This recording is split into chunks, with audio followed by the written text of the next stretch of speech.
The Adventures of Sam Spade, Detective. Brought to you by Wild Root Cream Oil Hair Tonic, the non-alcoholic hair tonic that contains lanolin.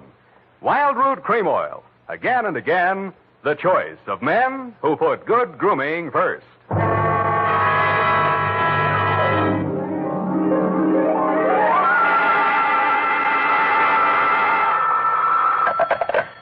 Sam Spade Detective Agency. Are you still there? I believe that interpolation is hardly rhetorical, Mr. Spade. To what have you been up, if you'll pardon the expression? And has that girl regained her facilities? I wouldn't know, but her faculties are as good as ever, if you'll pardon the expression. Mr. Spade, sometimes I think you're a regular philanthropist. Don't you mean philanderer? How much money did you make out of that case?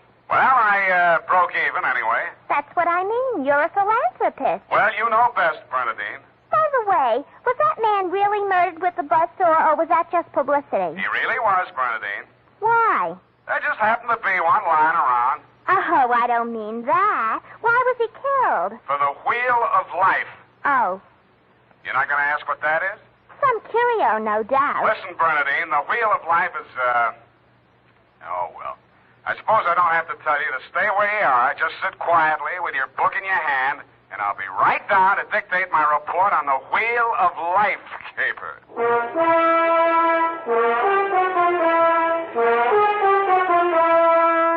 Dashiell Hammett, America's leading detective fiction writer and creator of Sam Spade, the hard-boiled private eye, and William Spear, radio's outstanding producer-director of mystery and crime drama, join their talents to make your hair stand on end with the adventures of Sam Spade. Presented by the makers of Wild Root Cream Oil for the hair. Come on, mister. Give the gals a break. Treat them to a look-see at a really handsome head of hair. Neat, well-groomed hair, the way yours is going to look when you spruce up with Wild Root Cream Oil Hair Tonic. Famous Wild Root Cream Oil grooms your hair neatly and naturally, relieves annoying dryness, removes loose, ugly dandruff. So, how about it, men? Why hold off any longer when now's the time to get Wild Root Cream Oil Hair Tonic? Again and again, the choice of men who put good grooming first.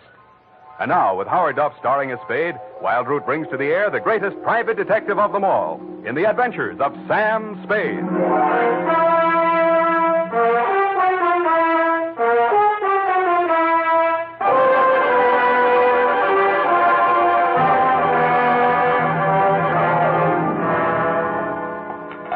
I went down to St. James Infirmary to see my baby there. Ready, Bernadine, little flower? I'm way ahead of you. Keep it clean. No more than 3 erasures per page. Okie dokie? Doke. I mean date. Oh, I'd love to. July 11, 1948. To Detective Lieutenant Dunne, Homicide Detail, San Francisco Police. Subject, the Wheel of Life caper. Now, don't go away, Bernadine. I don't know why these things always have to happen to me. Under private detectives in the San Francisco Classified Directory, they're listed somewhere in the neighborhood of 60 agencies, several with large display ads. But somehow she managed to find me. It's all so strange, Mr. Spade. I hardly know where to begin. Well, the beginning is always a pretty good place to start, Miss O'Farrell. Yes, the beginning. It was like waking out of a nightmare you can't remember. Everything seemed out of proportion. Even the buildings along the street seemed to be leaning at a crazy angle. And then I realized I was traveling down a hill. I looked wildly around for something to help me get my bearings. There was a street sign, O'Farrell, stuck in my mind, so I gave it to your secretary when she asked for my name. Uh-huh. What's your real name? I don't know. I don't know who I am, where I came from, or where I'm going. Mr. Spade, I'm so frightened. Now, wait a minute. A lot of people suffer from temporary loss of memory. Most of them recover. But amnesia is a sickness, and I am not a doctor. Oh. And you won't even try to help me? Well, I can give you the name of a good head doctor right here in the building. There's also missing persons. Oh, but I'm not a missing person. I'm right here.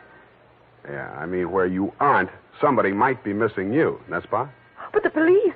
Oh, I'd rather not. I might be wanted for some crime.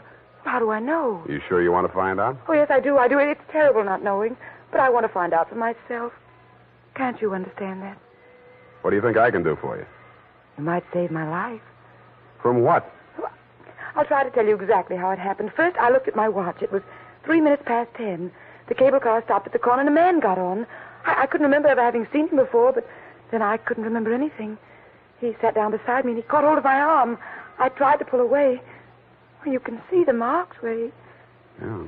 Well, who was he? He acted as if I was... I think I know what you mean. Did you find out who he was? No, I was too frightened to speak. What did he say? He sort of growled it out of the side of his mouth, but it sounded as if he said, Lathrop wants to see you. Mm-hmm. You remember anybody named Lathrop? I can't remember anything before 3 minutes past 10 this morning. Well, let's go on with since then. The guy grabbed you, said somebody named Lathrop wanted to see you, and then what? I went into a panic. I managed to jerk away from him, and I jumped off the moving car, and then I looked in the classified section, and I found you. Why me? I don't know. The name, I guess. A Spade to dig up my past. Please, Miss O'Farrell. Do you think I'm very silly? No, I think you're very beautiful. I wish you could remember whether you're married or not. Oh, no. Well, at least I have no wedding ring. What have you got? I mean, besides what's visible. Well, I couldn't find much of anything. I went over my clothing. There don't seem to be any marks of any kind. Oh.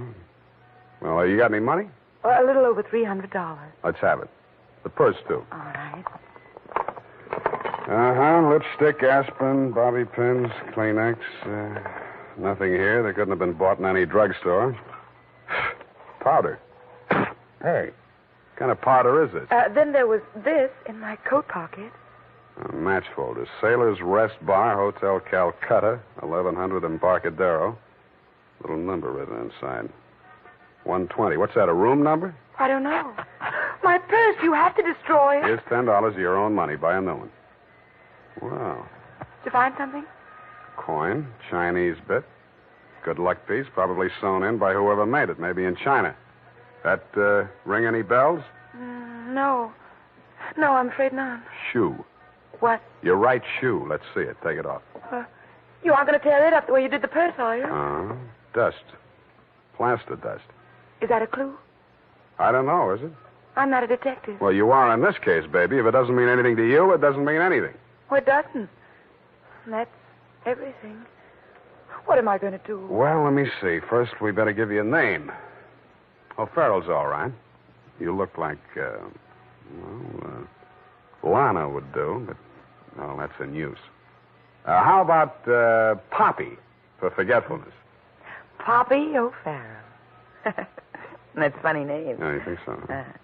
I think I like it. You do? I think I like you, too.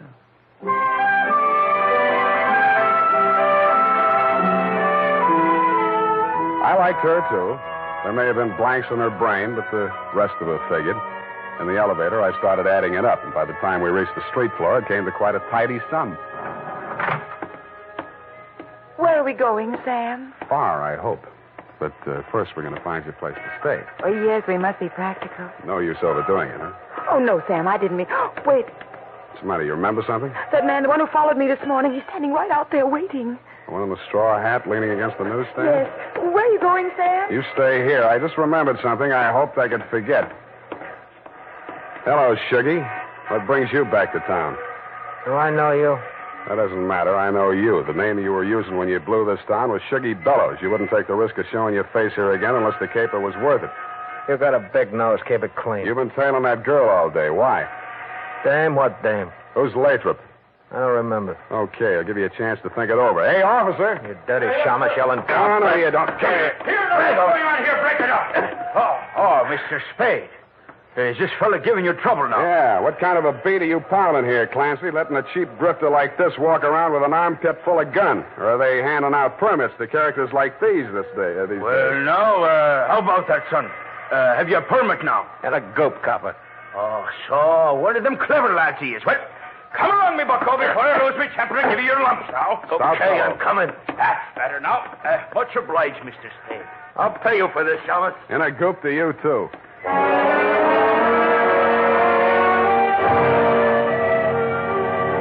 I was sure he would, but I was also sure that I wouldn't have to worry about him for the rest of the night. I checked Poppy O'Farrell in at the Belvedere, locked her in her room, and told Tiny Stover, the house dick, to keep an eye on her. When I left him, he was, and he seemed to be enjoying his work. Then I headed for the Embarcadero.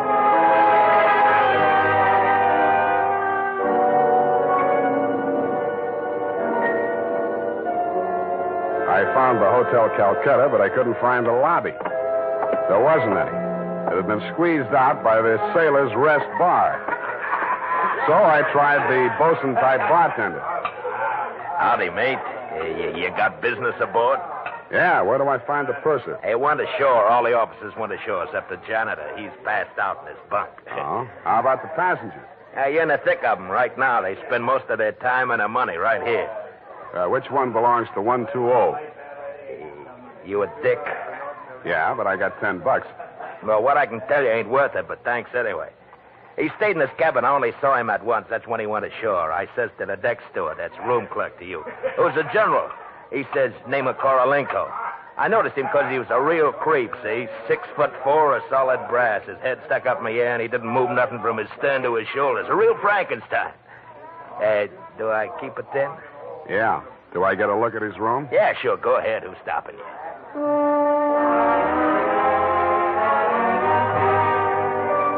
So I went. Nobody stopped me until I opened the door to 120. Then I stopped myself. It was an inside room with one small window and an air shaft. But it looked as if a flurry of snow had blown in. The floor and the rest of the flat surfaces were sprinkled with a fine, dirty white powder. It wasn't snow, it was dust, plaster dust, like the stuff I'd found in Poppy's handbag and on her shoes. I shook the place down, not expecting to find anything. I didn't until I opened the wardrobe. It was the body of a well-dressed ship surgeon, but his uniform was rumpled, torn, and bloodstained. From the look of him, his throat had been cut. I wondered if Poppy would be able to jog her memory that far back. When I found the murder weapon, I hoped she couldn't. I really did. It was not a knife. It was not even a razor. It was an electric buzzsaw. That tore it.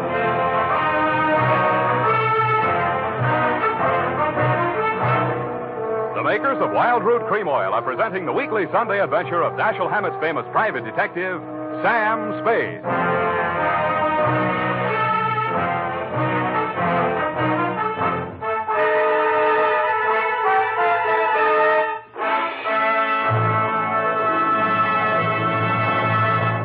If you want the well-groomed look that helps you get ahead socially and on the job, listen. Recently, thousands of people from coast to coast who bought Wild Root Cream Oil for the first time were asked, how does Wild Root Cream Oil compare with the hair tonic you previously used? Better than 4 out of 5 who replied said they preferred Wild Root Cream Oil. And no wonder. Wild Root Cream Oil grooms the hair neatly and naturally, relieves annoying dryness, and removes loose dandruff. What's more, non-alcoholic Wild Root Cream Oil is the only leading hair tonic that contains soothing lanolin. So ask for Wild Root Cream Oil Hair Tonic. Again and again, the choice of men who put good grooming first. By the way, smart girls use Wild Root Cream Oil, too. And mothers say it's grand for training children's hair.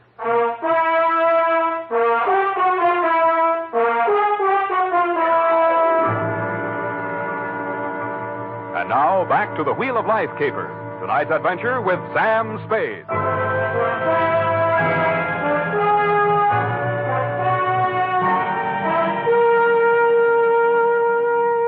Times being what they are, I could use a little publicity. And so could you, Lieutenant Dunne, what with the elections coming up and you with no promotion all these years.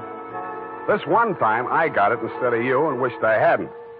The morning papers called it the Buzzsaw murder and went on shamelessly from there.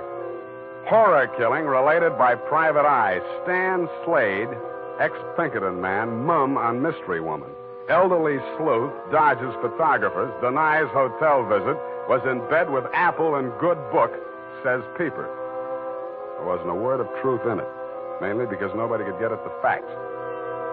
I wasted most of the day down at headquarters trying to find out what name Shuggy Bellows had been booked under. Then I dropped in at the Belvedere. Poppy had checked out. I decided to get back to my office and drink poison. I hardly got the desk drawer open when a sobering influence walked in. It was a Mr. 6'4" of solid brass. The Frankenstein who had been described to me by the bartender as the occupant of room 120. Excuse me. I am Korolenko. Please, I shall sit down. I am so heavy. Make yourself at home. Oh. Mr. Spade. Slade. Excuse me. I am so heavy. I am Korlenko. So you told me. I am really Spade myself. So, why are she hiding from me? Who? That girl, Miss Paget. Her I am paying 1 month in advance, $300 American. Me, she have dessert. I am not rich, only moderately wealthy. But you understand, it's not question for money alone. That ship's doctor, he was most kind to me. He cared to me even after I arrived. Now he are dead for his pains, his dirty trick. Yeah, I know how you feel. Now, if you'll take it a little easy, I think we'll get farther. You say this girl's name is Paget, and she traveled with you. From Macau, where she is the Florence Nightingale for Portuguese hospitals, forcing me to employ her, all others being Chinese nuns. That figures. You sick? No, only I am so heavy. They are breaking my back in traffic accident, a rickshaw collusion. You're wearing a plastic cast? Yes, like a turtle, I am closed with my neck sticking out. Look, see? Now it is better as before. The ship's doctor trimmed the rough edges with buzzsaw. Buzz, buzz, buzz, I can walk. But it's like suit from armor, for which I alive. Look.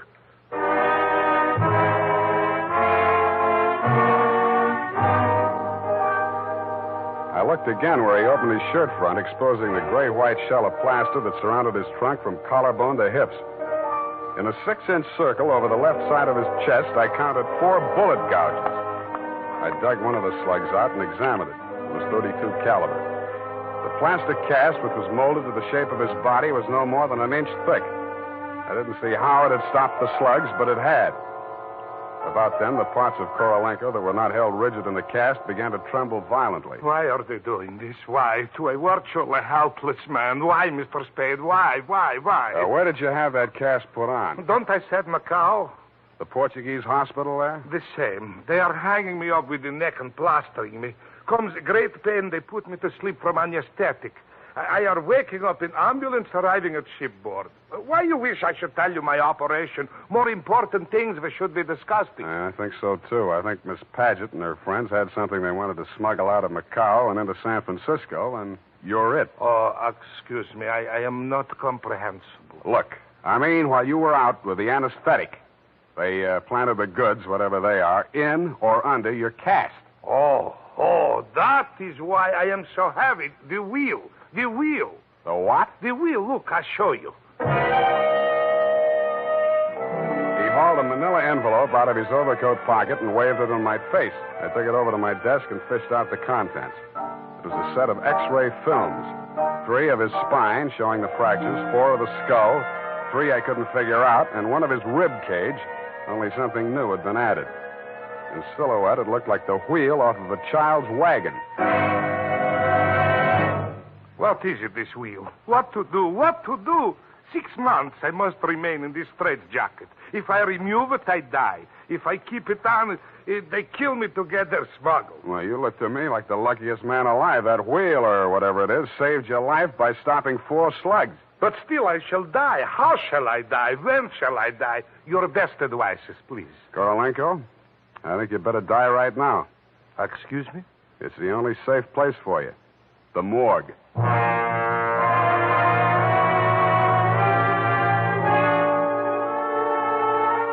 I called my friend Maxie the morgue man, gave him pitch number 137596. He agreed to play along.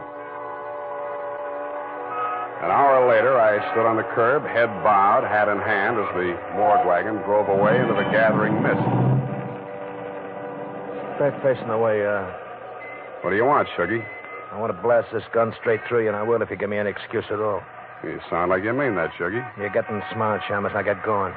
Where to? Mr. Lathrop wants to see you.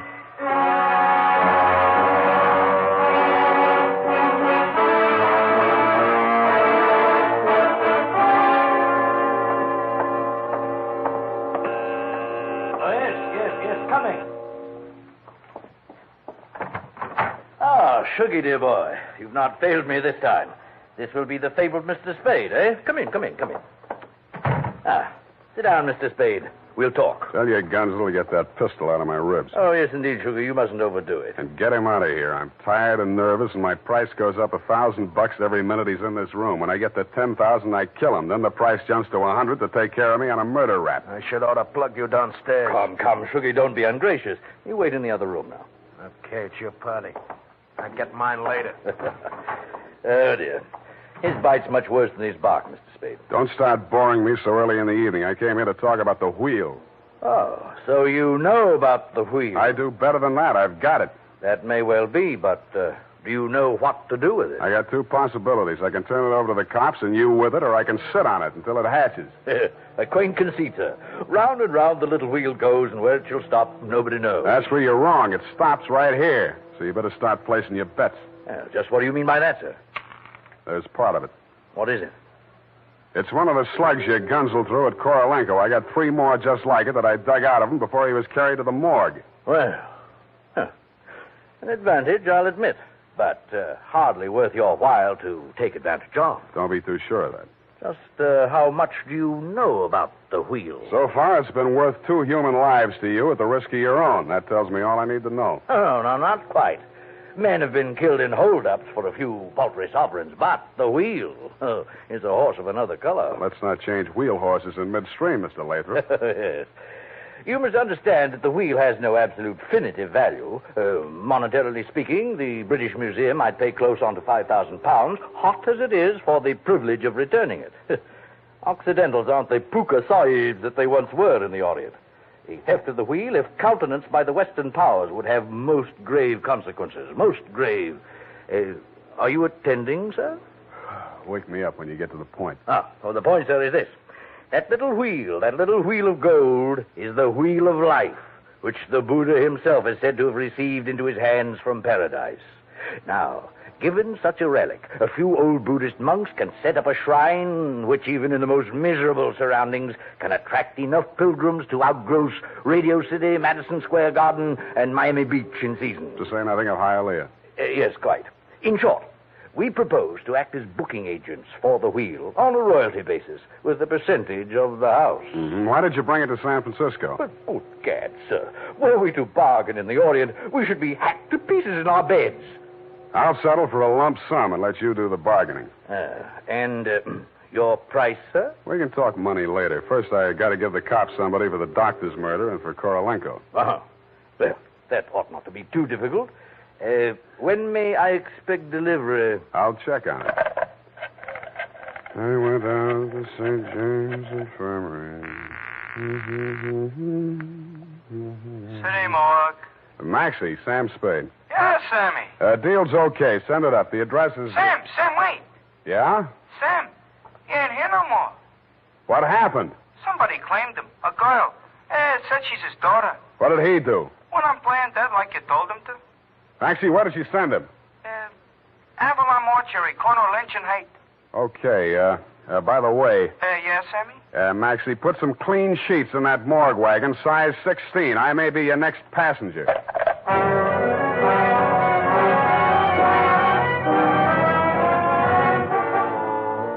At the Avalon Mortuary, the night watchman let me in. He said Mr. Korolenko's daughter had brought an overnight bag and was keeping a vigil by his bier in slumber room number 7. I approached on tiptoe. Just as I reached the door, I heard the most terrible sound I've ever heard. It was a buzzsaw biting into plaster. How deep, I didn't like to think. I did the first thing that popped into my head. I grabbed up a lamp from a console, smashed the bulb, and plunged it into a vase of flowers.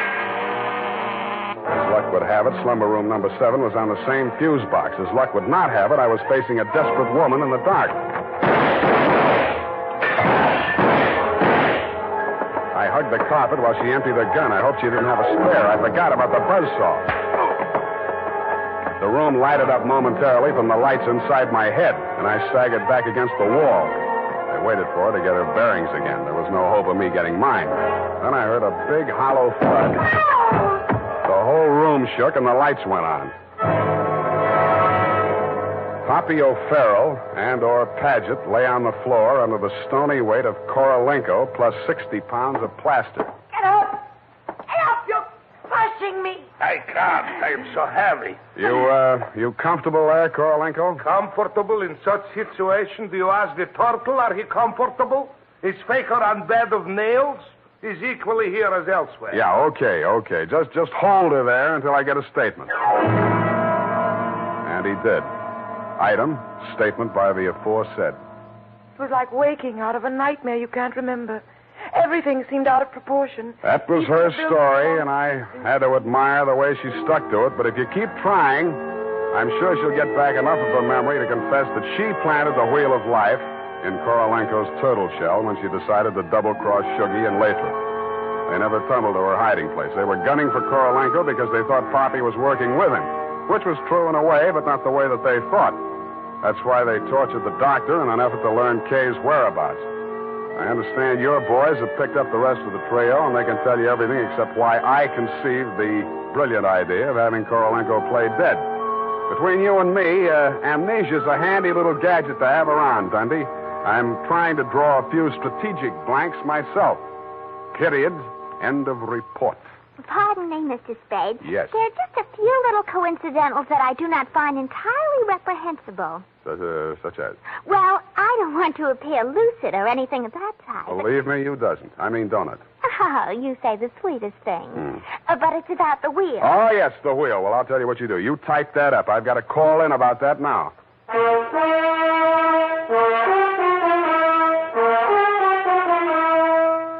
Tonight, when you're making out your must-do list for tomorrow, why not include a reminder to get Wild Root Cream Oil for the hair? Honestly, men, you'll be delighted with the neat, natural way Wild Root Cream Oil grooms your hair.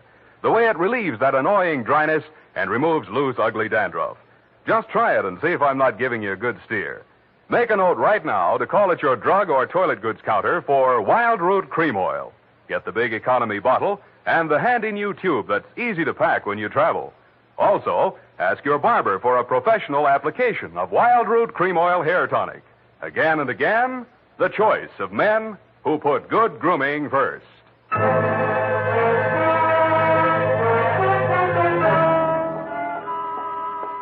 you ascertain the lowdown on the wheel of life? I certainly didn't. No, we won't know about that for 6 months. Because definitively, I mean definitely, that plaster cast has to stay on him. Doctor's orders, you know. Oh, but I won't be here 6 months from now. You can say that again. But I won't be here 6 months from now. Stop repeating yourself. But you just said you can say that again. Yeah, Just as distinctly as if I was sitting here. Uh-huh, that's what I like about you, Bernadine. A woman of distinction, that's what you are. Well, if you want to take me dancing, why don't you just say so? Bernadine. It's leap year, and I always say discrimination is the better part of value. You are absolutely corrupt. Well, I'm glad I'm right about something. Good night, Mr. Spade. Good night, and I'll say if it kills me, sweetheart.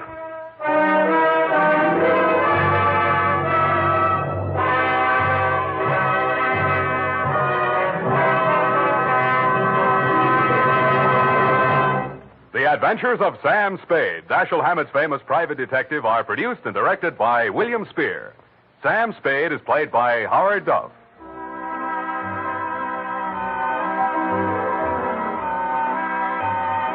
The Adventures of Sam Spade are written for radio by Bob Tallman and Gil Dowd, with musical direction by Lud Gluskin.